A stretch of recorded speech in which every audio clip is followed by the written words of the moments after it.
Welcome to the podcast. Today I sit down with Gary F. Stuart, an expert in ancestral intelligence and family constellations. We explore how our past shapes us and how we can start to heal. We discuss why people hold on to trauma, the power of small healing steps, and finding wisdom in even the hardest parts of our upbringing. Thank you.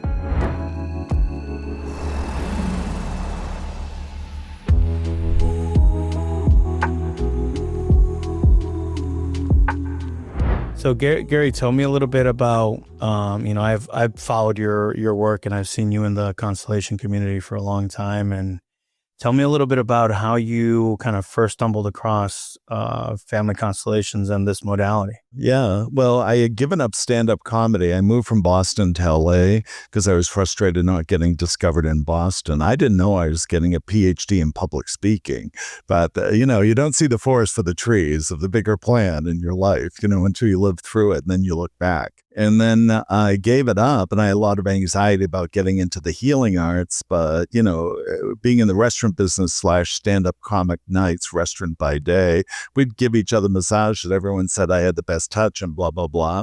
So I decided to give up stand-up comedy. I said, well, let me just call a massage school. And they had morning classes, Monday, Wednesday, Friday. And then I went to my 1 to 10 p.m. shift at the restaurant a mile away. And I said, well, this is hand in glove. So, that went great. But what I noticed when I was touching people, I was getting all this information. Now, I hadn't heard about constellations at all. And I said, where is this information coming? It's the same field that guides me, whether you call it Burt's field or your greater consciousness.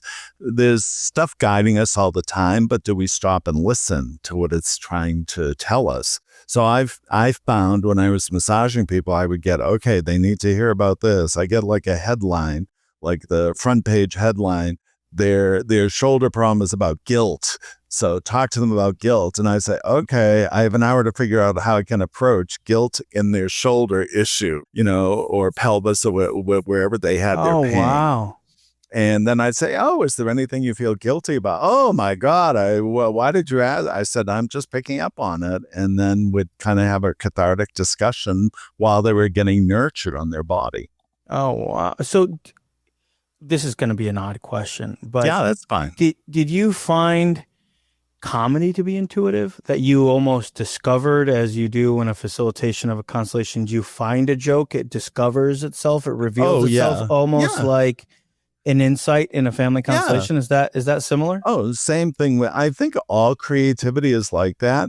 I mean, like Keith Richards, I'm a big Rolling Stones fan before your time, but he said, he just woke up from a dream, with Start Me Up, da-da-da, da-da-da. So he had a recorder, he said, da-da-da, da-da-da. Then when he woke up the next day, he had, and Chris Martin of Coldplay, who I'm a fan of, he said, this song just floated into my consciousness and I wrote it down. So where does all that come from? Like the Beatles writing all the albums and songs they did in less than 10 years. Yeah. It's like, what creative thing is floating down from the heavens? And I've done shamanic work and from ayahuasca to mushrooms and everything. And one of my first experiences, I saw words floating down. I think this was before the Matrix in the 90s, but words were floating down in different combinations. And I was laughing hysterically. I said, if you put this word and that word, juxtapose, it's really comical, but it's very deep at the same time. So I felt like somehow this incarnation, I was dealing with language and communication and writing. Started out as comedy, but then led to me being an author. I think I'm working on my 14th book now,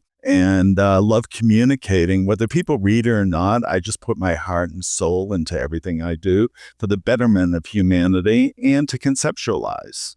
Yeah, that's what you're saying about the creative process really resonates with me. I write music. You can see the guitars. Yeah, I saw that. Yeah. I write music, and I found that I don't write songs. I find them in some way. Right, you find them in the neck of the guitar, and then the same thing with comedy is like. The comedy is almost in between. It's like a profound truth that are in between, kind of like the pillars of conversation or the boulders or tectonic plates of conversation in life. You suddenly hit this, like all the things align and you suddenly, get something through. And, as you, I would imagine that, this, that true comedy is profound truth made in a funny way. Right. Right. And exactly. so it like really resonates with people. Yeah, so it's palatable, or they reject it Yeah. because Yeah, it's exactly. like they don't want to go there. Oh, you said that, blah, blah, Yeah, blah, you yeah, know? I mean, yeah, one common theme would be like, how can the Catholic Church, who's abstinent, rule birth control and yeah, exactly. sexuality? I Yeah, mean, so I would always point out the hypocrisy of the two opposing thoughts.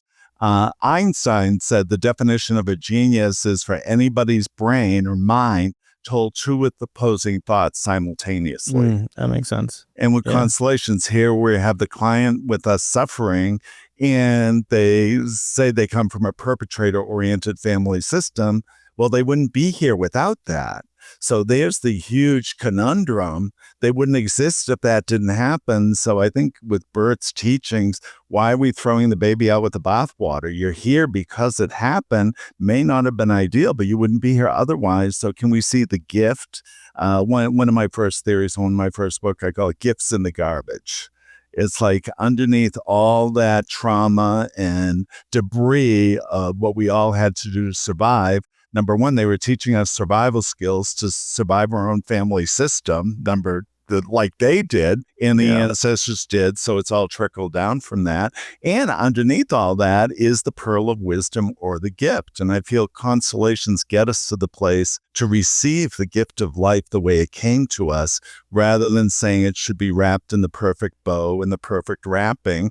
99 and 99 100 people had a rough time in their life. yeah. And that's such good insight to say, like, that you can find, gifts in the garbage, or there is a diamond in the rough, or whatever that looks like, Exactly. that Yeah. you can Yeah. then you can approach it from a place of gratitude and connection, Right.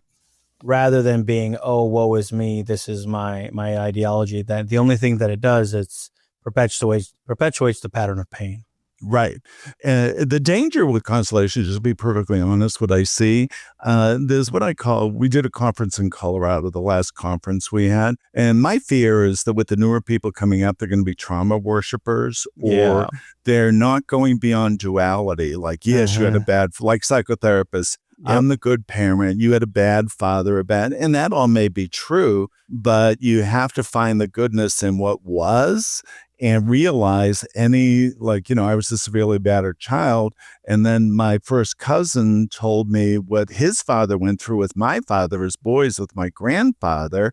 And I can't believe how my great grandfather, who I never met, must have mutilated my grandfather to have physical violence be the best thing he could do to his sons. Yeah.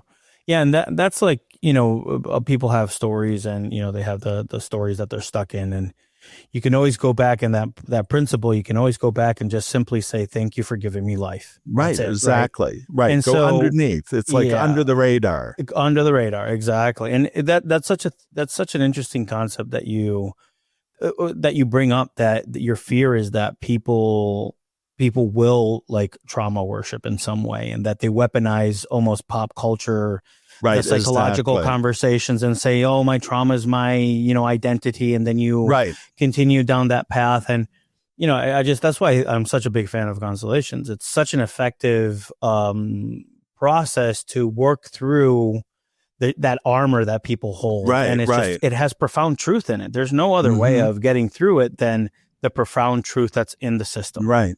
If they let it happen, like some people, there's therapeutic resistance, and I have some clients that they identify, let's say a young lady who's incestued by her brother, father, neighbor, whatever. They're so identified in being a sex abuse victim that they wouldn't know who they would be without it. So a lot of people, it's going to sound crazy, but there's a comfort zone in the devil you know. Yeah, And it's that's actually absolutely, yeah. scarier to let that go and say, okay, even with Jewish people in the Holocaust, yes, that happened. Yes, it was horrible. And I discovered 15 years after my mother's death that a big family secret came out that she was secretly Jewish, and she didn't even know it in her Wow. lifetime. Wow. And so people identify with that. And I say, well, what if you could be the first happy Jew that wasn't persecuted or put in a concentration camp? And you being happy in the 21st century means that all that suffering wasn't in vain. Somebody can be Jewish and non-persecuted, not identify as a Dachau or Auschwitz victim, but I'm a Jew, no one's persecuting me, and I'm going to have a happy life in the memory of those who got burned in an oven. Yeah. I think the wandering in the desert for 40 years is Yes. that, right? After the oppression of, Pharaoh's oppression of the people of Israel, right? And then wandering in the desert is that, and I experience this in constellations a lot of times, is that when I have a profound movement, I'm a bit lost for a couple. There's a time that I'm molting, I've taken off that old, shell, and I'm vulnerable, and I'm like susceptible, and I'm feeling all these things that I hadn't been feeling, and I put away for a long time. And you're kind of in that liminal space between where you're going and where you were, right? And so like Absolutely. it's such a cool way that you're putting it, to say like this can happen in culture and in systems as well. It can Yeah, happen in absolutely. people, right? So I love how you put that in there, to say, not to blame the victim, but to give it's a profound empowerment of that position, to say you can actually do something about it.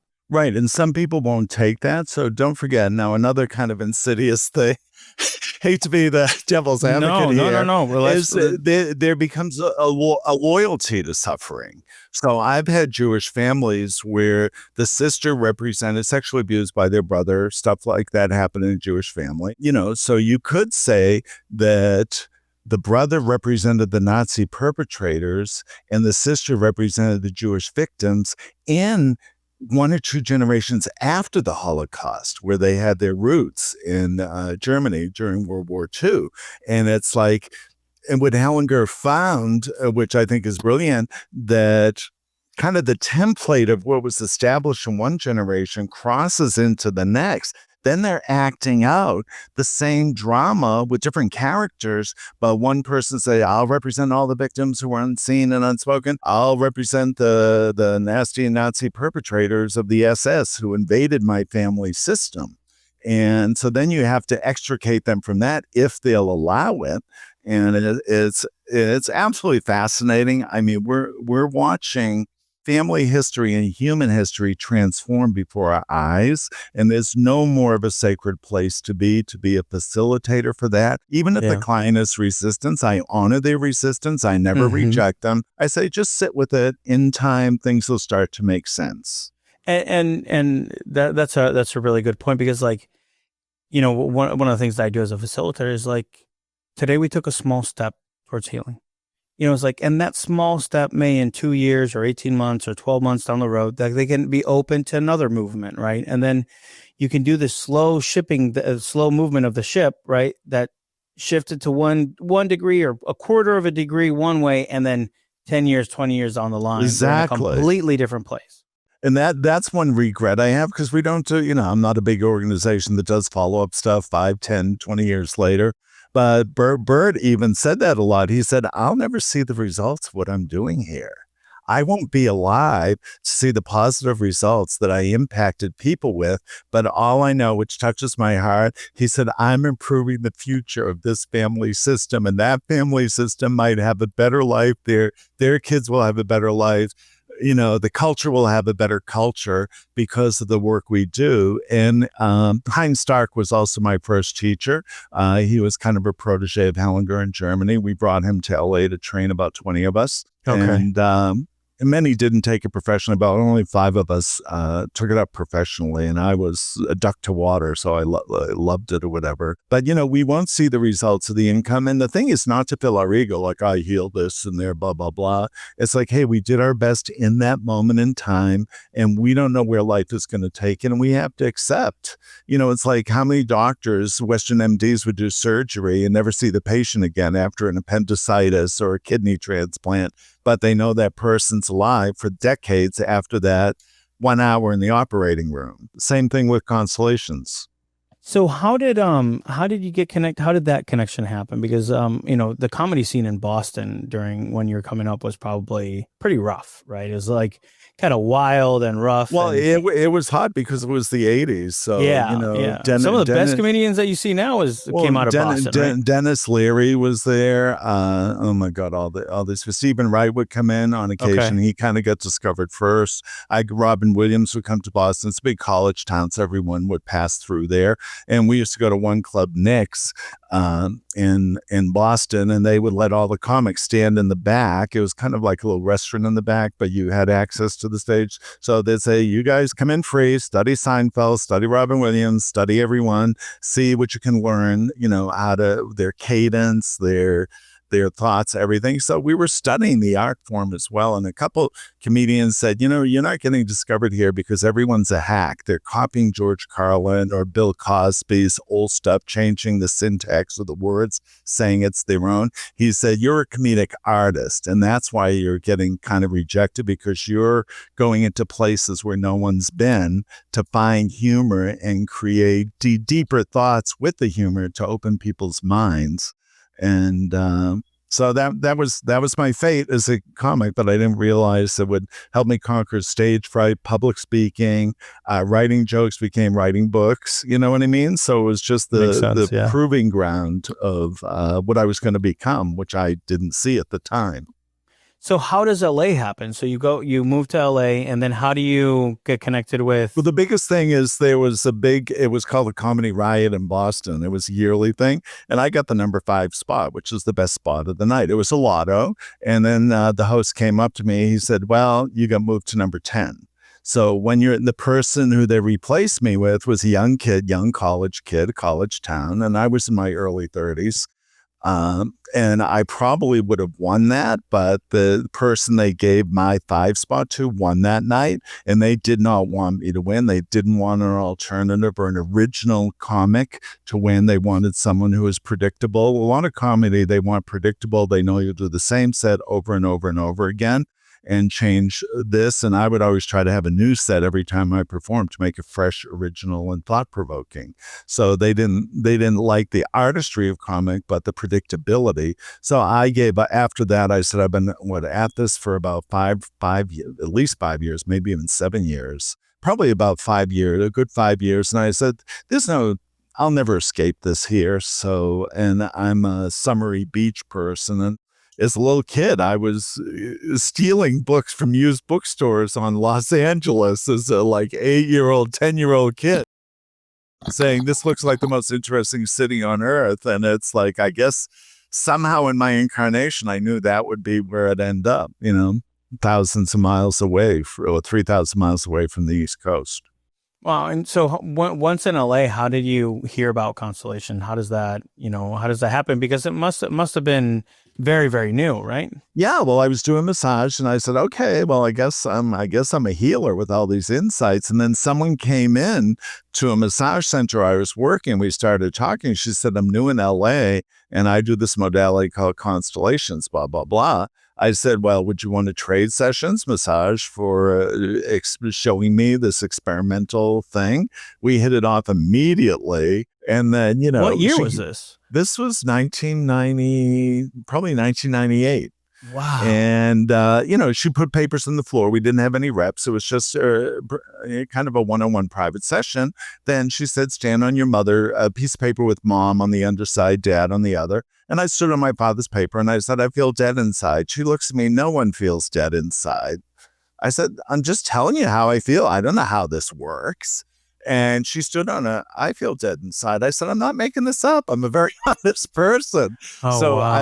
I helped her expand her beliefs.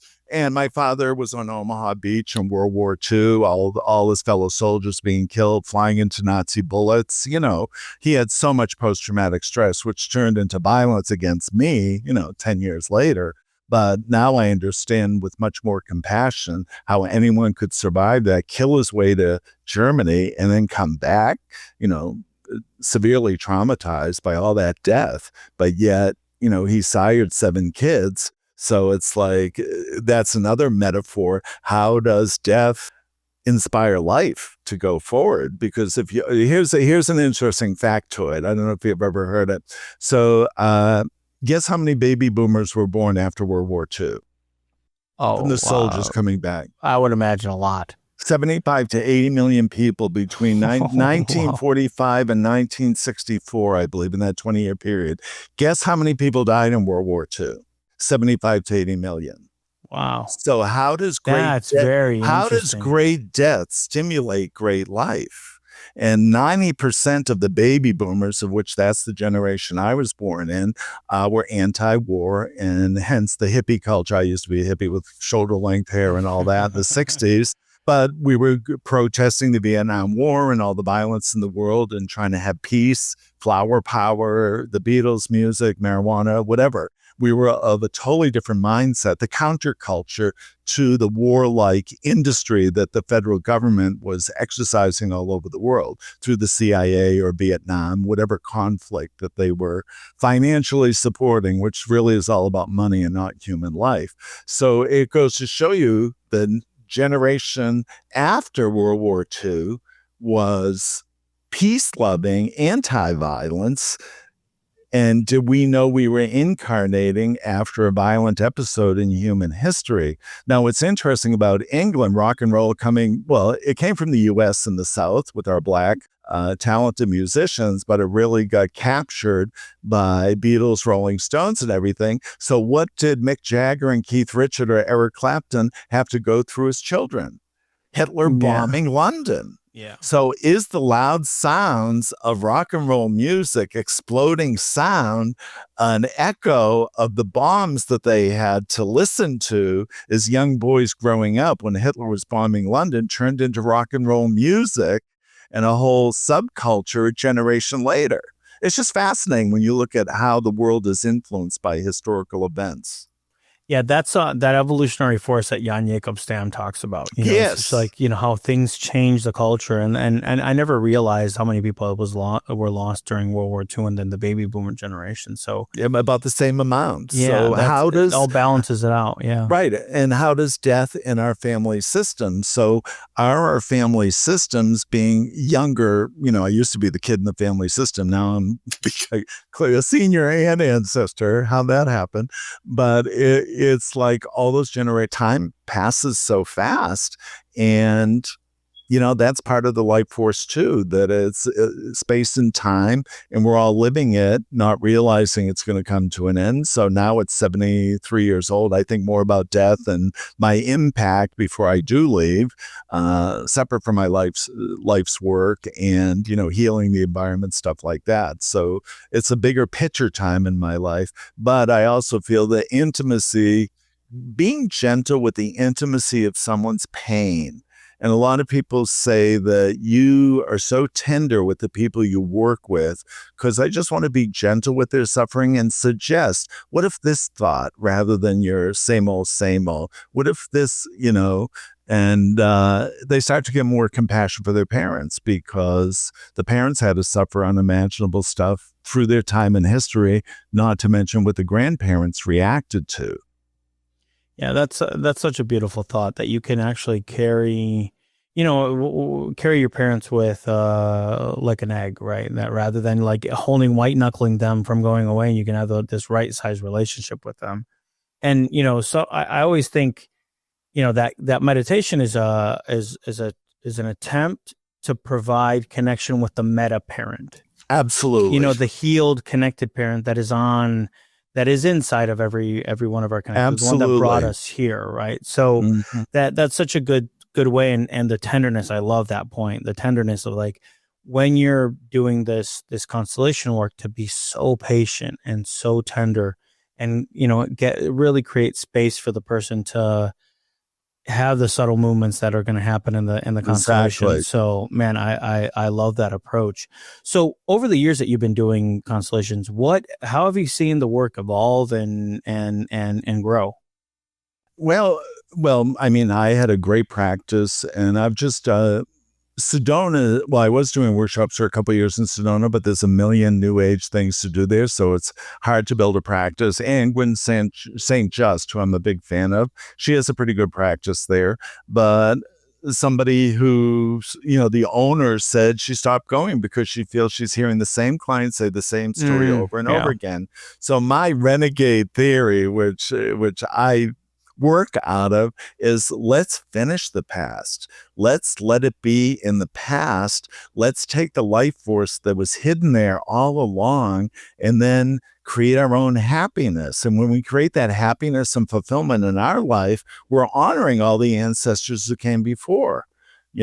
and that's what they want. Now, here's the cosmic irony. That's what they wanted. The Irish didn't expect a famine. The Jews didn't expect Hitler. The Chinese didn't expect a war from the Mongols or whatever. Or if you go back to Rome with the barbarians, no one expects. So one meme kind of phrase I have, no one asks for what life gives them. Yeah. It's a very simple statement, but it's very deep. And Very everyone powerful. is in reaction to what they were given. Yeah. So a lot of our parents, whoever, even ourselves, we don't stop and really feel the impact that we could be acting that out rather than finishing it and resolving it. So I see constellations as a tool to finish the past. So we use all that chi and create the dream life we want to live and pass that on to the next generation of children if you happen to be a parent, so they have happy lives and they know they don't have to suffer to belong to the family system. That's one thing. A lot of people, the loyalty and suffering, they think they have to suffer to show the loyalty to the, like, say, women who are victims of incest. And I say that a lot because I've done probably 18 or 19,000 constellations, and probably 15,000 were sexually abused women or young girls, and some boys too, but mostly women. And so some of them have come to me as grandmothers saying, Gary, I heard about the work you do. I don't want to pass this on to my granddaughter. I want to protect her, but I don't want to pass on my bad feelings to my father or mother, blah, blah, blah. And that they pick up on that, and then they end up being victims too. And I've had it happen during knowing the clients that their kids ended up being victims of stuff, but they came to me for healing. And the other thing is, okay, so say somebody's abused by their brother, a young girl's abused by their brother who was, she was 7, he was, starting to feel sexual at 10, 11, 12, whatever. And the person closest to them, he experimented with his own sister or whatever. So then they grow up and their son will say, why does she hate men so much? Why does mommy hate men? What is it about men that's a secret in the family? I got to find out what's wrong with these guys, or what's wrong with me that I'm a boy. Yeah. And then the next generation starts to, well, I better find out about this because there's some reason mommy's got a thing against men, Yeah. and then that's how it tracks in the next generation. And the next generation of boys may want to love the men, not realizing they're perpetrators. It's just, one story that's actually very powerful, if I can take a second on that. Of course. So a woman, she happened to be Armenian in LA, and she was raped by her boyfriend and got pregnant. And she was so angry that she had gotten raped that she hated him.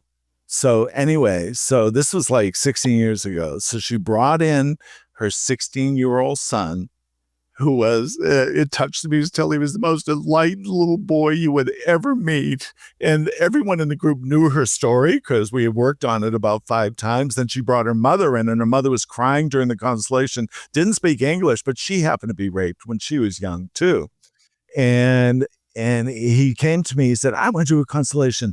I don't know why my mother hates my father so much. So, of course, professionally, I couldn't tell him why. I said, yeah, she's going to treat you to a constellation. Let's see what happens. So it was just, the whole group was just like, oh my God, this boy is just like walking on water. He was such a pure spirit. And I said, can you hold, you became a mother through a sexual tornado. You had to live through a storm that gave you this divine being, and let go of how you became a mother. I'm not saying, deny your resentment or anger towards him. So after about his second constellation and she started to warm up, he says, I want to go to Armenia to be with my father on summer vacation. Mom won't let me go. Gary, I'm going crazy. I want to know my father, and she won't let me know my father, and I don't know why. So we did the constellation show. Okay, this is against every morsel of my being. I'm going to let him take his summer vacation, the 2 months off, June and July, or July and August rather, and go to Armenia. He called her 2 weeks later. Mom, I want to come home. I don't like this man. I don't want to be around him. Wow. He didn't know why, Yeah. but I said, you have a golden ticket as the mother now because you let him discover the energy of his father that he didn't like. So at least he knows his paternal stock, and he made an adult choice as a 16, 17-year-old boy not to be around that energy. I said, it probably, my summation, if you didn't let him do it, he'd probably hate you the rest of his life. And then here we have being loyal to the father, anger against the mother, a second generation. But where she gave in just for that. And I said, you're going to be golden for the rest of your life. You let him do what he wanted to do. He's growing up from boy to man. You let him make a manly choice, and he's going to be forever grateful for you for allowing him to make that decision himself. No, and both things can be true. You can thank your parent for giving you life, but also detach with love and create space and say, I don't agree with the choices, or I have opinions on what you've done, and I'm not going to repeat those, but without judgment, right? It's like, and it's just like that entanglement that comes with that is just such a powerful, and it's almost 4D understanding of life, Absolutely. And so many people use that as, and in some way justify it as a weapon against the world, that they've gone through so much pain, and it's understandable from a human perspective, right? But from a systemic lens perspective, what we reject, we become. Exactly. And people don't realize that. And I've had so many cases, but it's just such an honor to get people to see things. And that's the beauty, because, even my training with Heinz Stark, I still hated my father at 50 years old, going through constellation training, because I was so stuck in and I was whipped severely. I mean, very cruelly. And it was at the end of the training. Heinz asked for a final statement in mine, which is still hard to say, but I say it anyway to challenge myself. I come from a good family system. Oh, wow. And for me to say that after what I went through is, when I went into facilitator training, hating, like justifying, what do we call it? There's a word for it. I'll think of the word, but righteous victim. A righteous victim is actually a perpetrator, a cloak perpetrator. It's like a wolf in sheep's clothing. Yeah. So when you get clients like that, you say, okay, they're carrying the perpetrator energy, but they're playing the victim to be so righteous that no one will see. They're actually a perpetrator in training. Yeah, they're a perpetrator in training. And that is, it's almost like they weaponize the righteousness of God's judgment, right? To say, I'm going to wield this force, and I'm so above you that you have that, right? And it's almost that devouring mother, almost, that is like, I'm going to consume you. He's like, holy crap, that energy is pretty intense, and it can turn into that perpetrator energy at the drop of a hat. Exactly.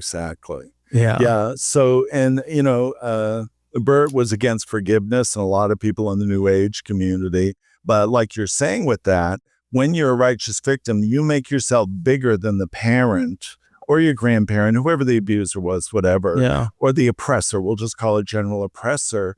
And so Bert would say to somebody, I can't work with you. You're too big. And then they're too big, blah, blah, blah.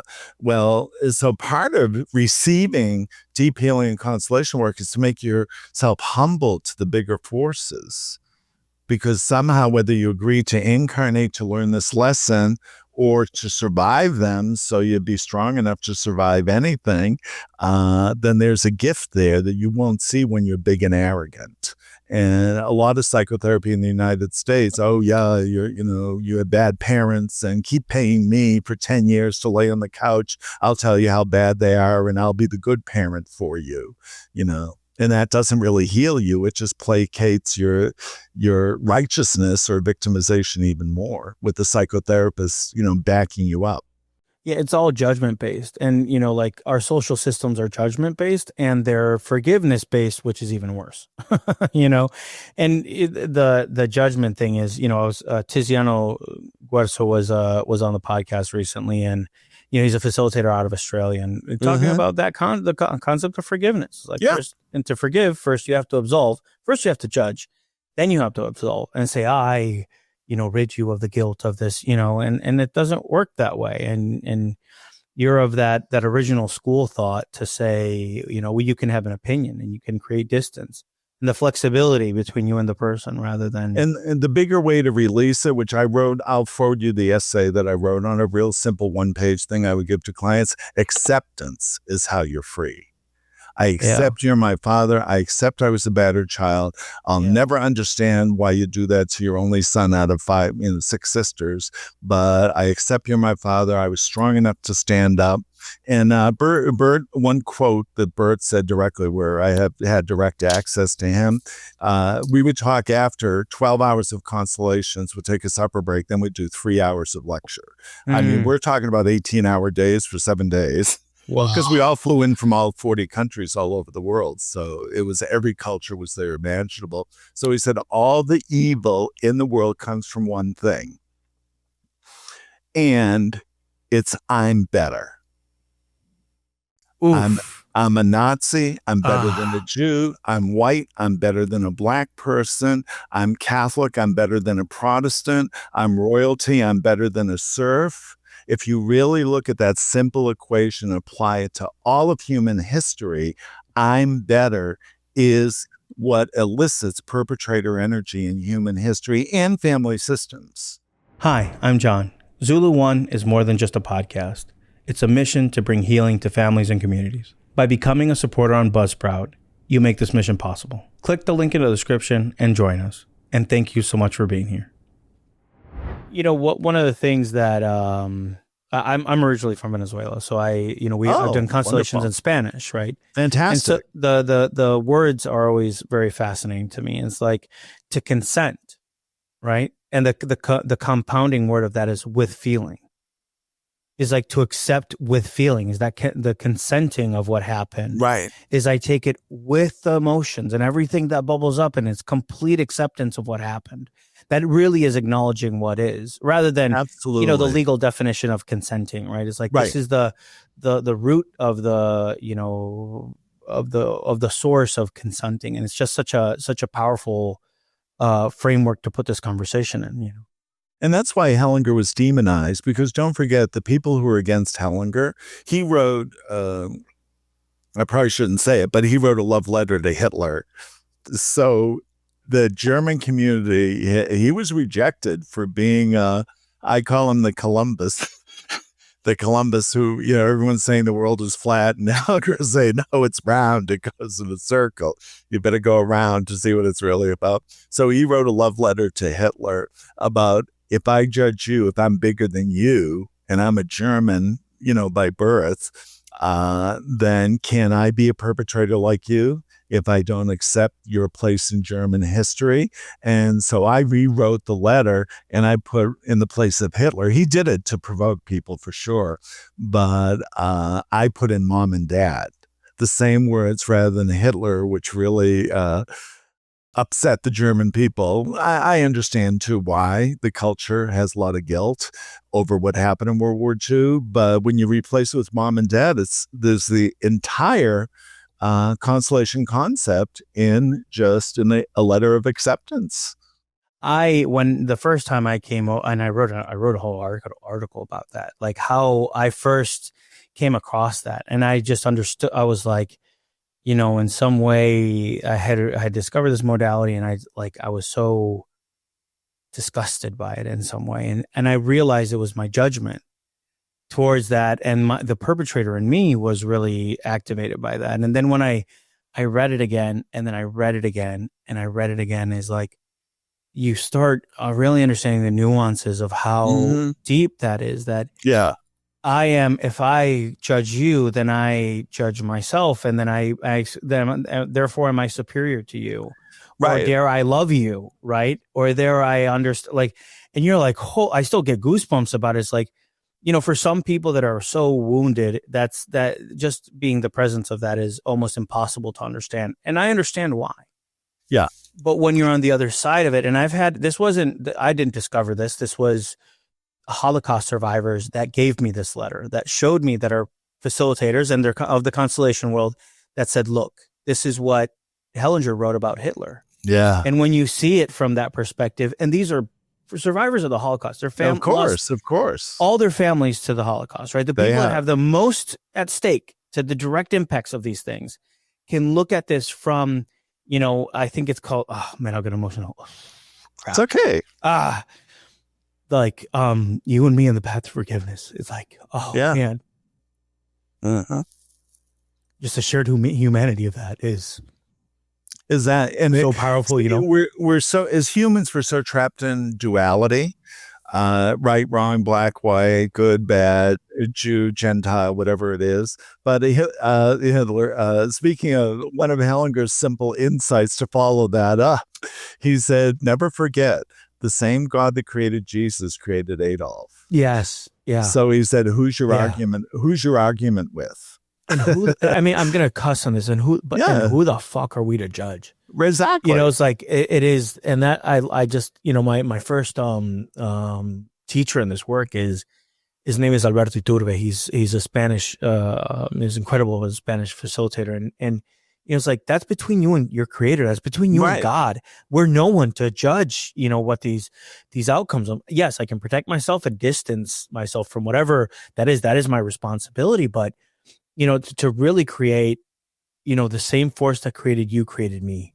Right. Exactly. And ultimately, will determine the outcome for both of us. It's just like, yeah, it's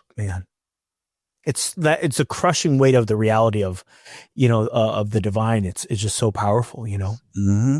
Mm-hmm. Yeah.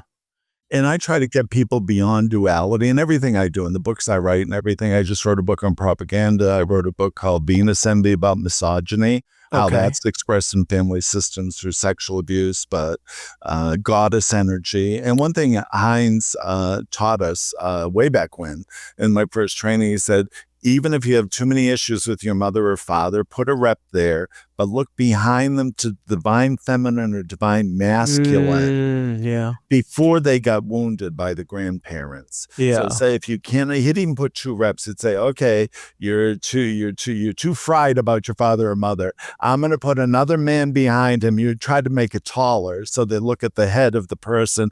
This is the divine aspect of your father who didn't mutilate you or whatever, or mother and the mother, see the divine mother, which the irony, when you're placing them like that, you're placing the grandparent.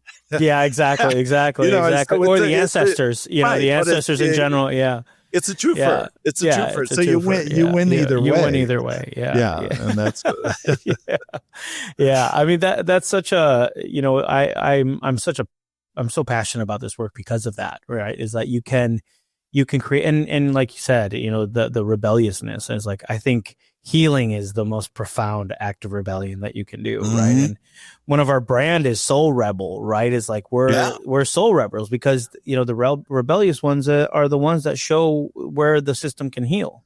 Exactly. Right? The black sheep, and most of, how many black sheep have you come across in your time and the constellation world? They're the ones that step out and, are healing, right? I would say almost 100% of my clients were black sheep. But here's the conundrum with it. We had the courage to stand up and be different. We had the courage to say something's not right with this family system. And that led us on our path. And then we get to share that. But a lot of family members will reject the member who's trying to do something different. I had discovered on a shamanic journey that I think my grandfather and his brother were sexually abusing me as an infant. So I said, Mom, this is a letter. This is before I discovered constellation. I was right on the cusp of discovering it. This letter is between you and I. Did you see any funny business if you let me be babysat by my grandfather and his brother? We lived on their farm. And, when I was an infant till about 5 years old, and I said, some stuff came up in a journey. And then I said, do not share this with the family. I will not discuss it with anyone but you. I said, the bassinet was by the window. It was white, and the around the window was a powder green, like pastel green, and a lot of shady things happen, either if you went in town with my father or whatever. And she was shocked. She said, you described your infant room identical to what, here she's saying, you're on drugs, you're off the deep end, blah, blah, blah. But she said, you described the room, and she showed to my sister, look what a pervert your brother is. Look what he's trying to accuse me of doing. She was a toxic narcissist. And I don't say that lightly. I have compassion for narcissists. So many people disregard it. But when no one paid attention to you become me. And that's a survival mechanism to keep yourself included or get the attention on you because everyone ignored you. So I have complete compassion. But I also know that my mother was all about her. No one measured up. No one was good. And of course, I became the bad guy for even opening that can of worms.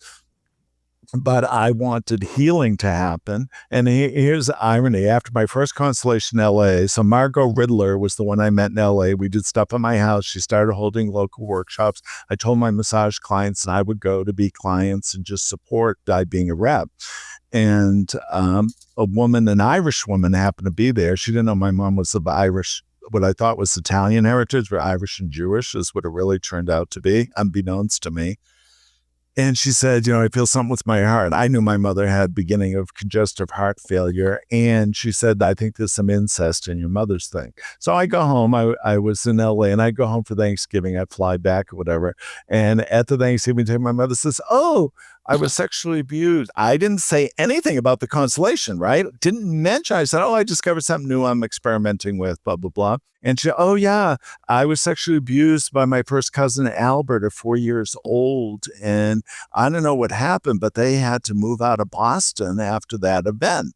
So fast forward, my sister, my youngest sister, was sexually abused by my mother's second husband's son named Albert at 4 years old. Oh, wow. Same name, same age. And we did not know that story till 40 years after the original event or 50 years after that event. So look at how the template was established with the name and the age. It's like defies quantum physics, how that invisible template. And that's what Hellinger would tell us. He said, you think you're the first? He said, you're just the latest iteration of the same drama. And how you deal with it is what's unique. And if you can escape it is even more unique. And constellations offer us a way out. Yeah. To finish the past and not let it rule us in the present and future. And I love that saying. It's like history doesn't repeat itself. It often rhymes, right? Is because it may skip a generation, but you may, be in a relationship with an abusive person, or you may be the abuser in a relationship. And then and it skips generations, but it has almost I've always had this thought that it has like a probabilistic math to it, right? It's like if you have this childhood wound and it looks like this, the probabilities of you being in a relationship or being the person that's doing this stuff in your lifetime will repeat itself is of 82%, that you have that, right? And it's like, I think that there's a momentum to it. And as we heal, the power of that momentum goes away. Like we grow out of that old pattern, in some way. It's like it loses its oxygen. It's still there. It doesn't mean it doesn't happen. It doesn't mean that it didn't happen again, but it loses that oxygen. And I've seen this with my own kids, right? I've got an 11-year and an 8-year-old. It's that as they are growing up and there's patterns that show up, I work and I deal with that. And I'm like, oh crap, I got to deal with that thing. Right. And whether that's anxiety or whatever that is, I deal with it. And then it's like, okay, that seems like it's dealt with. Right. And then the next thing, and it's like, okay, well, this is the next thing that we have to deal with. And I deal with that. And then I do my own work and do many different modalities of healing. But it's worth it because it can change. I think this has the power of changing the world. It does. It absolutely does. Well, as John Jacob Steinman, he was our keynote speaker at one of our trainings with Bert in Austria, and I had lunch with him. And the fact that he was working with the Netherlands government to kind of see what was going to be the outcome by this or that policy, even though I think Netherlands with the DEI stuff has gone off the deep end, all of Europe, Germany's destroying itself, and what they're doing to farmers. I mean, I pay attention to the global situation to it's this like day. Victim perpetrator politics. Right, that's what it is. Exactly. But the stakeholder thing is normalizing perpetrator energy against the common man. And ultimately, I feel the biggest perpetrator goal in the world right now is to create starvation for complete control of the society. And people better be aware of that when they start going after the farmers. Internationally, it's America, it's everybody at the same time. So yeah, you brought up Jan Jacob Stam, and he'd come to a facilitation, to a workshop in Miami, and was facilitating it. And so I got to do systemic training with Jan Jacob Stam, which was really fantastic. Cool. And so he was doing the class and he was asking and doing stuff. And somebody asked him like, Jan, what would you like to work on? What is your goal next? And he's very elegant and tall. I know, and he tall, kind of yeah. put his hand on his chin, and he said, "What it truly means to assume responsibility." And that hit me like a ton of bricks. And that's what I think this work does. It is a profound assumption of responsibility. Because if you can heal the echoes of your healing will reverberate throughout society, right? And throughout your system, throughout your home, throughout Absolutely. your social system, throughout the city, throughout the state, and the more people that we connect on these conversations, you obviously have had a major impact with 20,000 people doing this stuff, right? That how many people has that changed? And I think that has a way of changing the course of a country. Absolutely. Of a society, of a planet. If enough people put that into those systems that can really, really do that. And then we see the systemic resistance emerge. Right, exactly. Right. Like the, stuff that you see with, the pendulum swinging the other way, but it seems like it goes into this, certain direction towards connection rather than disconnection over many iterations. One nugget that Bert often said, which really applies to this, Bert, some of the simplest sentences had the deepest reverberation. Here's one, direct from Bert Hellinger. Children blame, adults take responsibility. Yeah. Oof. And if you look at that, if you're 50, 60, my age, 70, blaming your parents for this, that, and the other thing, you're still a child. And if you look at, not to diss the United States, but it's like we've become a nanny state and the governments are allegedly good or bad parent, and we remain children. So struggling to survive in a progressive tax system that we can't worry that it's being organized the way it is kind of against us with our own money. That's the cosmic irony. The government does whatever it does, positive or negative, with our own money, more often against us rather than for us. So then we'll blame collectively in America, oh, it's the government's fault. It's the government's fault. Well, that gives us children. And then we want to hold the government's feet to the fire, which our founding fathers always thought free press would do that. Our founding fathers did not see corporate press taking over information. Way back when. They thought that the people's voice and the press would hold the government officials' feet to the fire. And the Second Amendment, if the First Amendment fails with free press, the Second Amendment there say, we're armed and we feel differently than you, and we're going to show you, hopefully non-violently, but we have the power to throw you out of office so we get a government that serves us rather than doesn't serve us. So there was I love this comic bit, and it's by Pogo. It's very simple. I'm not familiar. Yeah. It says, we found the enemy and they is us. Yeah. Absolutely. It's like and that's the kind of the whole Zulu One, the concept is that we are one consciousness, right? If we connect to this morphogenetic field, whatever you want to call it, the field of, the knowing field, the field of consciousness, whatever you want to call that thing, it means that we can represent each other in such a profound way that is truer than truth. It's the bedrock of reality that you're connecting to, that we're a mother that you've never met, that you're suddenly representing. You say a word that was the thing that they've always said. That's what they called them as a little child, right? It's you've seen this pattern how many times, a million times, right? It's amazing. This power that it's undeniable. 20,000 people doing the same constellation over and over and over and over and over. And it's like you turn on the light. It's like you turn on internet. It happens every single freaking time you put the people in the room. You're going to get a constellation and you're going to get the profound insight and blows everybody's mind. I know. And creates incredible lasting healing for generations. It's like, well, this stuff is magic. There's no other way. Exactly. It's a miracle that this stuff happens. And I'm just always so in awe of when, people, get spun up in the vortexes, right? Of like, this happens in my family, right? They're like, oh, this versus them and the thing is like, that's okay. Right. We're doing constellations. There's amazing people out there doing constellations and breaking these patterns. And my trust, because hope is a noble failure. right? Michelle Bleckner said that, and I love that. Hope is failing nobly, right? That I trust that there's enough of us and there's enough momentum that this conversation is happening, that you're out there with the 20,000 people that you've done, 19,000 people that you've done constellations with, that we're shifting the consciousness and the momentum of this planet. Now, what's amazing about the work, I don't know about you, but it's so hard to convince people. People get into such a place of avoidance where they make up any excuse not to be there, even sometimes when they're a paying client or whatever. But it's any modality where I had people in the room in LA for my weekly workshops who never paid for a session, but were there every week. So when the client had picked just an attendee named Mary to be at her father's side because she missed the flight and her father died in the hospital. The plane was delayed and the father died. She could be there after he died, but she wasn't at his death. The person she picked missed the flight for their father's death. Wow.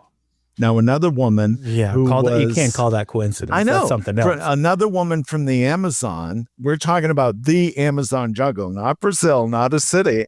Her mother had 27 children. So when you don't have TV in South America, you end up not much to do. So she was the 10th born of her family system, and her mother divorced the father. She was tired of having children after they all grew up, so she divorced the father because she didn't want to birth any more children, moved to Rio de Janeiro, whatever. But she had picked a white woman in the room who was the 10th at 16. Wow. The exact birth order. Oh my Not gosh. as many kids. I said, what are the odds of that? Yeah. So those people who were picked in those roles were getting healed by being in the presence of the room without even being the client. And I said, why is it so hard for people to come to this work realizing, and I would market myself that way. I said, when we heal one, we heal all. So just being in the presence of this enormous field of consciousness, my skill is that I can read the messages quickly that are coming to me and through me. And I always used it as an educational experience for the whole group, almost like teaching the whole group quantum consciousness. Yeah. And that they got to experience with that. So I wouldn't be there just for the client. I was taking the whole group on the client's journey to educate them about the systemic principles and asking them how it fit with their life. So I viewed myself as a teacher. And well, number one, the field of consciousness is the teacher. The client is the vehicle to get to it, and then to share that wisdom and knowledge with all the people in attendance who took time out of their day of their life to have an amazing experience that they'll never forget. With me as the facilitator or whoever they end up going to. Yeah. And that's, one of the things that I like to say during constellations, like, I haven't renewed my Illuminati card. I didn't meet anybody at the crossroads. I didn't get abducted by aliens and this, it was inserted into my consciousness. Nothing special happened, right? That I'm, this an extraordinarily human being that has this. Is like, I truly believe that everybody has the ability to do this. Absolutely. It's just hidden under the static and the noise of your trauma. That's it. And people don't realize, so Western culture is very materialistic oriented. I wrote a book with Amit Goswami, a quantum physicist, and he said, what do you do, blah, blah, blah. It was a third party got involved in us writing a book called Quantum Activation. So mine was all about constellation. His was about science. And then our other author, our Carl David Blake, was more in the psychotherapy, how it's all integrated together. And he said, okay, what is the stuff you do? I said, well, think of a goal at his house in Eugene, Oregon. We met up there a few times to just get the gist of the book. Then we wrote it. It's still on Amazon. And I said, okay, think of a goal, touch my shoulders, and I will percolate and tell you what's coming through. I gave him his entire life story since birth, really intimate details about a child loss, father's emotional disposition. Now, this is just me by myself speaking about his father's emotional disposition to the mother, to the child, and the grief, and what happened to the child born after the miscarriage or whatever. And he's there. I have to think quantum physics after meeting you. Yeah, I exactly. said, well, Exactly. consciousness, he's a proponent that we're conscious, the universe is conscious, and humanity's gone down the wrong path by only accepting materialism as real. When consciousness is actually more real than materialism, but the human psyche wants to be 3D physical and not include. I mean, what I view it is everything comes from an idea of God, creator, whatever, goddess, whatever you want to call it. Then it turns into a thought. Then it turns into physical reality. But it always comes from that, like we were talking at the beginning about music. It's coming from this realm of creativity. Yeah. It's always there. We Yeah. can't see it or feel it, but it's dropping a song into us. It's dropping an insight in the middle of a constellation that came out of nowhere. Bert would always say during the work, he said, I thought we were going one way. And I just got this insight at what the real Yeah. issue Yeah. is. Yeah. And I would always pride myself. And while it was going on, I knew Bert would probably do that in the training. And I said, what's the deeper thing going on here? And even constellation facilitators would reject me being the renegade, even in the constellation community. So we had Heinz talking to someone, a young girl who was definitely playing the righteous victim card, but she was cute. And Heinz was like romantically charged by her. We all knew it, it was no secret. So he said, okay, you're in your final week of training with me. When you hear her talk about her issue, what do you hear? He went through 22 of us. Then he got to me and I said, a baby starved to death from hunger and was left by the side of the road. Everyone looked at me, what the fuck are you talking about? That was nothing of what she said. Where do you get this like erroneous? I said, you asked me my thoughts. That's what I tuned into. 2 hours later, baby left at the side of the road who died of hunger, going from like Moscow to Poland Oh, to wow. survive the Russian Bolshevik, whatever revolution, Wow. 150 years ago. So I knew I had tuning into something that was so bizarre, people, which is very similar to Bert and that insight. And he and I just connected like we were so buddy buddy. Every time, what is it with you and Bert? you know and I'll tell you a quick story about that. I did not know this at the time, so we were all struggling as facilitators at the end of our training to get people to a workshop. So we had facilitated meetings every quarter, about every 3 months. How's your practice? Clients coming, blah blah blah. And then we said, okay, why isn't Constellations flying in LA of all cities? People are creative, they're theatrical, blah blah blah. And so they said, Gary, would you represent Bert? And I said, yeah, no problem. And they picked another guy to represent Constellations, not working in LA.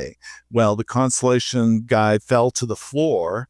The rep for Constellations in LA, we were so specific and we're part of Heinz's group. And I was there. They said, well, how do you feel? It still touches me to this day. I said, I don't care about anything except picking this guy up off the ground. I don't care about constantly. I don't care about money. I don't care about anything. Picking him up.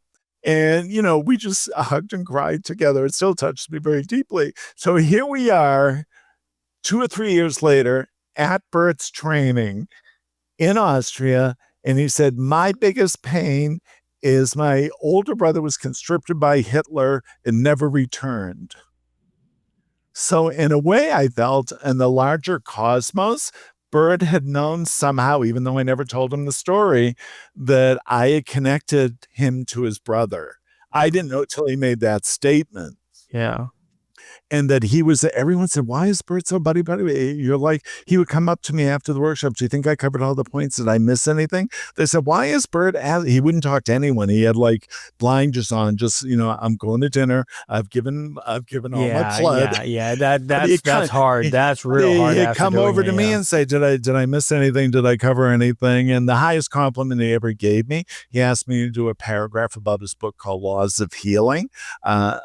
Weirdly, an intro paragraph to the book before it was published. And he loved what I wrote. And then Sophie Hellinger erased my name and put Bert Hellinger under my writing after Bert had died. And I thought, wow, that's so disrespectful. But after I wrote that paragraph, he said, you understand my work better than me. and just the way I could express it in writing. And he was an author too. He was a writing, and I didn't take that as any arrogant. I thought the highest compliment I could ever get from my teacher is that kind of cerebral understanding plus the emotional vulnerability side of it and the humbleness about it. I never did this to be arrogant, like I know better. I always come with a blank slate. I know nothing. Let my client teach me where I need to go, what I need to learn. They're my teacher to guide me to the bigger field that knows everything. And I'm just a transistor to communicate. Yeah, makes sense. And open my heart to a deeper level. You know, the perpetrator stuff, what's happening with some people, facilitators I know, they're making judgment about the perpetrator energy because they're stuck in duality. You have to come from a neutral place where you're not judge and jury for anything. That perpetrator energy has a ton of information that can be data mined and transformed for the client. And I've had the toughest cases. I almost feel the field is testing me. I had 2 generations of satanic sacrifice in the same family. I've had multiple sexual abuse. I had one woman, I did a workshop in Calgary. Her 13-year-old great-grandmother was raped in the rectory by the priest after Sunday school. And it was the only time I ever brought in Jesus or Mary into a constellation to protect that little girl inside a Mexican Catholic church, but they migrated to Calgary. Now, here's what I said to the group. Would the client be here working on this if that rape didn't happen? Yeah. She wouldn't exist. Yeah. So I'm not saying what the priest did was right, but life didn't seem to care how it expressed itself. And the way I had the male rep as the priest face the wall, and I said, look up at a big cross above you and just say this, forgive me, Father, I've sinned. And then I had the client with Virgin Mary with her being a pure woman who was above sin, just being held by a woman to protect her from that nasty event that befell that 13-year-old girl who did not know she'd be a great-grandmother in 40 years. Wow. So it's like the field works in mysterious ways. Can be open to the mystery. Can an average facilitator be open to the mystery of not understanding and letting the field come to us? We don't own this field. We're the communicators for it. Yeah, that's one of the things that's come up for me a lot is, I've been involved with constellation since 2008, right? And I've studied many modalities, and I didn't feel like I was ready to facilitate until many, many, many, many, many years into this. Like, oh, I know, I was like, and then you hear people like, I know constellations. I'm a facilitator. It's like, I've been doing this for a year, and you're like, are you serious? That is wild to me. I know. People, it's you're. I think that's a bit of where that arrogance, a bit of the arrogance comes from, is that you have people that just don't. I had to lose people. I had to add people to my life. I had to, be married for a long time, like go through some trials and tribulations, grow as a human being at 42 years old. That I'm saying, like I've been facilitating for a while, but to be able to go through life and now I'm like, I believe that I'm ready to be able to do this. And I do it with such a high level of patience and tenderness and care for the process and the integrity of holding that space for people to be able to go into that. And I think the more, and I've seen this in facilitators that I really respect, that the more integral you are, or the more integrity you approach it, the deeper you can go. Absolutely. And the humbler Bert, if Bert and even Nine Starkey and Bert, the humbler you can be, the more you'll receive the gift. Because actually, everything, if we boil things down to its common denominator, simplest essence, it's our ability or inability to receive. Yeah. We can judge life. We can judge our parents. We can judge how it came. We can judge what we went through. I don't say don't do that. We're all cerebral human beings. We have our own belief systems and thoughts to keep us alive. So we don't throw the baby out with the bathwater. If I had to be defensive against what I like in my childhood is living in LA, I would see empty parking lots with one weed growing in the asphalt in a 3-acre parking lot. I said, in my family system, I'm that weed. You can drive over me, you can beat me. I'm going to find enough sustenance to grow amidst a place where no life would grow. So I feel like this can sound bizarre, but I identify like as a weed in my family system that couldn't be stamped out or squashed out. And that's also a sign of strength against all odds. So I bring that strength to the work that I did not know that those kind of negative experiences would make me strong and compassionate and courageous to face anything because I've been through it myself. It's resilience at its core. Yeah, and have compassion for people's pain. The details may be different, but it's still pain. Yeah. And just having compassion that they did that, or the biggest thing about being a facilitator is they're trusting you with their soul. Can you be the first person on earth that they open their soul to show you the wound and to be guided to heal that wound in a loving way, in a compassionate, even if it's not loving, compassionate way, a gentle way to show them, hey, we can open a different window and you can look at that through a different window rather than the window you've been looking at it for, since the events happened. And that's the biggest thing, opening the consciousness of the entire room and the client simultaneously. Yeah, that's one thing that I'm always in awe of is how courageous people are. They just sit in that chair and they're just so courageous to, do that. And it's just so humbling to be a custodian of that process in some way. It's just a Sherpa of that process. And man, Gary, this has been an incredible conversation. Oh, okay. Beginning of many more.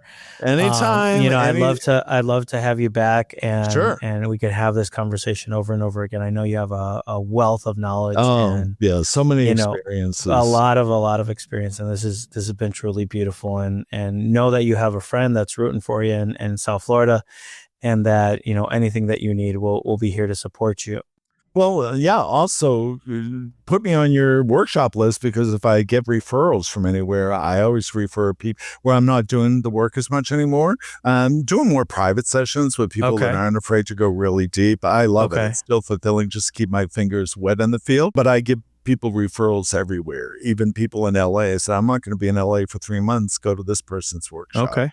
A lot of people there used to be my attendees who went and got certified. Now they lead their own group. So it's about, expanding consciousness globally. It's not about me. It's about, and I see all these international conferences, Shabasti, John Payne. He has a great video on forgiveness, one of the best descriptions I've seen. So share that to a client if they're stuck about forgiveness. He did a great video. I'll send you my acceptance over forgiveness essay that I wrote. That's probably in one of my books here. So just keep it out there. Earth needs more consciousness. Yes, 100%. So how do people get a hold of you if they want to ask you a question, if they want to connect with you on social media? How does that happen? Sure. Well, I got hacked bad on Facebook. So really bad. A woman in person, a black woman. I'm not racist, but it's my picture with a black woman's name on Facebook with 5,000 followers a week before I released my book. I was this isn't happening. So it's real Gary F. Stuart on Facebook, but they could always email me, Gary@Chifield. And I have one quick thing to end with. I have Gary Stewart Healing, STUART healing.com. There's a wealth of information, FAQs, talking about constellations, the process. But my newest book, which I'm working on right now, is about AI factor fiction, The Beast Unchained. So I'm working on it right now. And what I want to reiterate to everyone, we're into machine learning now. I rebranded my website so each page mirrors each other. It's called ancestralintelligence.com. I love that. So we have a built-in AI that's 1,000 years old with 1 million experiences of trauma and survival that our entire ancestry filtered into our DNA. We wouldn't be here if they weren't a success. That's where a lot of people, bad family system, this happened, that happened. Well, guess what? They were successful because you're here and you're alive. Yeah. So they did something good. If nothing else, they kept fucking every generation. So you could be here in the 21st century. Yeah. So I want to be the antithesis to I'm not against AI, but the machine learning. Here's my thing that I'm really fighting with over this. Ancestral intelligence has heart and soul, and we can make a decision, a gut feeling. AI is mental, of facts and figures. It will never, maybe it'll become sentient one day, but at the moment it's all mental. And what I'm studying about AI, it's having hallucinations. I had typed a piece of my book in, who's going to dominate AI? And I asked an AI chatbot, what do you think? It said, well, with Joe Biden president, blah, blah, blah. So AI was never fed. And then at the end, it gives a disclaimer. I was only programmed up till July 24th. So the AI bot did not know the election happened and Joe Biden was no longer the president. But whatever you pick, if you look at the thing, garbage in, garbage out. Yeah, that's whoever true. programs the AI is going to program their bias into it. So you could see from that AI's answer, Democrats were obviously the programmers because they didn't even include. So I just want to stand up for humanity, that our gut instinct, if something's truthful, right or wrong, a machine trained bot will not have that information. And we're going down the technological road. Not that it's a bad road, but it's incomplete. And we already have so much wisdom inside of us. We don't need a machine to tell us what's good, bad, right, wrong. And, I want to definitely schedule, once the book's out, that we have you back on the podcast to have that conversation. I think that is such a cool conversation, because constellation systems and all this stuff together is a really, really, really exactly. Yeah, it's a really chunky one. I love to have that conversation. And that's my goal. That's my goal with the book too, to open people that were already geniuses. We don't need a machine to be a genius for us. Exactly. So Gary, thank you so much. I really appreciate it. Me too. You're a prince. Thank you. Thank you. Thanks for tuning in to the Zulu One podcast. If you found value in today's podcast, please don't forget to like, share, and subscribe. Your support means everything to us. And thank you for being part of this journey.